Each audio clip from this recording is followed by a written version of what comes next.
Hello everyone, क्या आपने भी ऐसा देखा है बहुत सारे लोगों को अक्सर गैस बनती है और वो गैस की प्रॉब्लम से बहुत ज्यादा परेशान रहते हैं। तो सबसे पहले हम लोग बात करेंगे कि जब गैस बनती है किसी को तो आपने देखा होगा ब्लोटिंग होती है, पेट बहुत ज्यादा फूल जाता है और टाइट टाइट महसूस होता है। कुछ लोगों को बहुत ज्यादा दर्द भी होता है। तो आज की इस वीडियो में हम सबसे पहले बात करने वाले हैं कि गैस बनती कैसे है और फिर उसके लिए हम क्या क्या चीजें कम कर सकते हैं ताकि गैस बननी थोड़ी सी कम हो जाए। तो सबसे पहले अगर मैं बात करूं कि जब भी हम बोलते हैं या कोई भी चीज खाते हैं या पीते हैं तो हम गैस भी इनहेल करते हैं और वो गैस हमारे स्टमक के अंदर भी जाती है। उसी में हम लोग जब खाना खाते हैं और हम बहुत जल्दी जल्दी अगर खाना खाते हैं तो भी एक गैस बनने का ये रीजन होता है।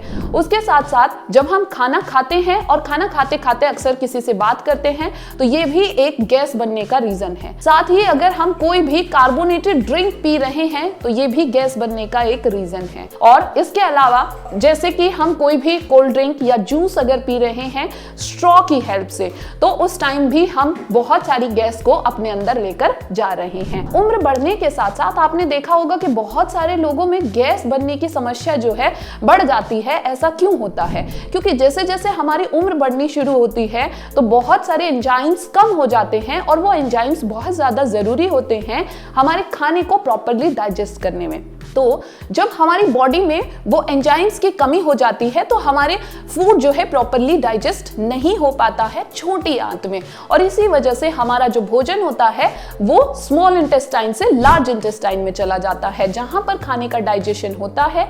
और वहां पर जब खाने का डाइजेशन कुछ बैक्टीरिया करते हैं तो भी उस टाइम पे कुछ गैस प्रोड्यूस होती है और ये भी गैस बनने का एक रीजन है। साथ ही इसके अलावा आता है हमारी जो खाने की आदतें हैं, मतलब हम कैसा खाना खा रहे हैं। अगर हम कोई भी इस तरह का खाना खाते हैं जिसको या तो हमारी बॉडी प्रॉपरली डाइजेस्ट नहीं कर पाती है या उसको डाइजेस्ट करने में दिक्कत होती है तो ये भी गैस बनने का एक मेन रीजन है, जिसमें बहुत सारे खाने की चीजें हैं जैसे कि सेब है, अनाज होता है, दाल होती हैं, उसके अलावा ब्रोकली होती है। तो ये बहुत सारी चीज ऐसी हैं जो गैस बनने का मेन कारण है। अब हम बात करते हैं कि जैसे आपने देखा होगा बहुत सारे लोगों को अक्सर गैस पेट में बनती है और वो साथ ही हमारे फूड पाइप में आती है, फूड पाइप से जिसको हम डकार के साथ बाहर छोड़ते हैं। कुछ लोगों को अगर वो गैस नीचे चली जाती है तो वो एनएस के थ्रू पास होती है, और साथ ही अगर गैस बहुत ज्यादा बन गई है और वो पेट के अंदर ही ट्रैप हो जाती है तो वो बहुत ज्यादा पेनफुल होता है। उस कंडीशन में हम दर्द और बहुत सारी दिक्कतों का सामना हमें करना पड़ता है।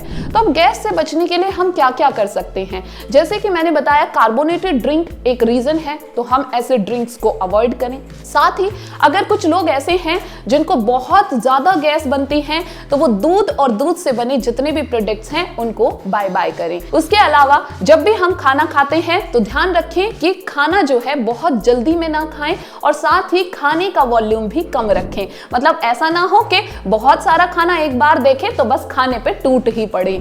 और उसके अलावा जब भी हम कोई चीज जूस पीते हैं या फिर कोई भी ड्रिंक पीते हैं तो स्ट्रॉ को अवॉइड करें। और साथ ही अगर इसके बावजूद भी आपको आराम नहीं मिल रहा है तो अपनी डाइट में एक बार जरूर चेक कीजिए कि आप किस तरह की चीजें खा रहे हैं। तो थैंक यू एवरीवन, जुड़े रहें ऐसे ही इंटरेस्टिंग फैक्ट्स को जानने के लिए हमारे साथ।